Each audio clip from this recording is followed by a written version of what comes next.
Hello and welcome to 5 Minute Math. Today we are looking at the TEKS tool number line. We are working with fractions with a problem related to TEKS 5.3h, and we will solve it in 5 minutes or less.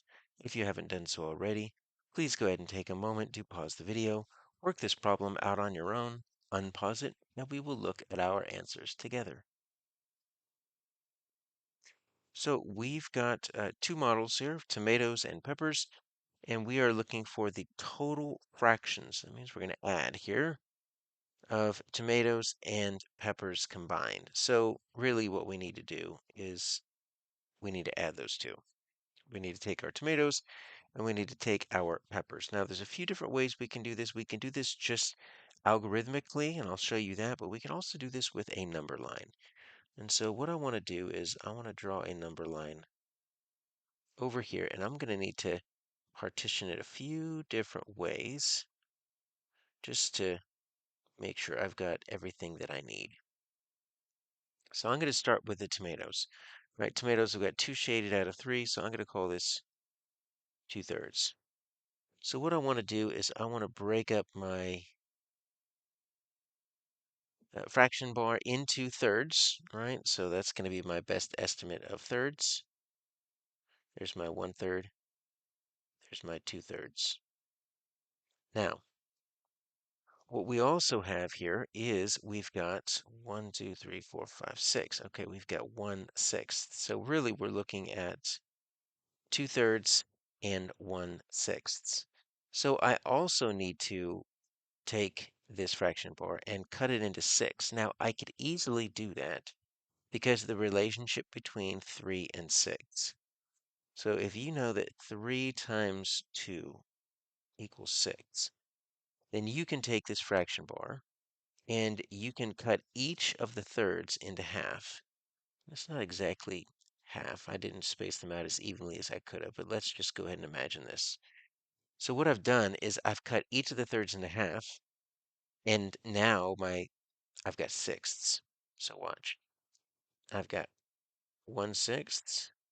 I'm going to put up here 2/6, and then 3/6. So let's go ahead and put them all up on top. That's going to be a little bit better. And so we can see how the two different numbers, the sixths and the thirds, how they kind of go with each other. All right. So I've got 1/6, I've got 2/6, 3/6, 4/6, 5/6, and then obviously we've got the one hole at the end. So what we could do is we can start at 2/3, right? So we can start at 2/3, and then I just need to jump 1/6. Well, the space for 1/6 is between 4/6 and 5/6. So I'm gonna go like this, and there we go. I've jumped 1/6. You can also just start with a line right here, so you know where you're starting, and then draw an arrow moving to the right, which means we're adding, and it just ends where it is. So it looks like our answer is going to be 5/6. Now, let's see if we can verify this algorithmically. So eventually you are going to want to be able to do this without drawing a picture. So 2/3 plus 1/6. So what you need to do is you need to find a common denominator. So what is the lowest number that threes and sixes go into? And if you've done this enough, you'll realize you don't even have to change the six, right? If I list out my threes, 6, 9, 12, and I list out my sixes, you see 6 is my smallest, which means I don't even need to change 6. I can keep that the same. So what we ended up doing was 2/3, we need to multiply it by something to turn it into sixths. 3 times 2 makes 6, so I need 2 on the top. Because you multiply by the same number top and bottom. This 2/2 is equal to 1, and anything times 1 is itself. So 2/3 is the same as 4/6. We just made it look different. We already knew that. We already knew that 2/3 equals 4/6. So then we just end up with 4/6 plus 1/6 equals 5/6.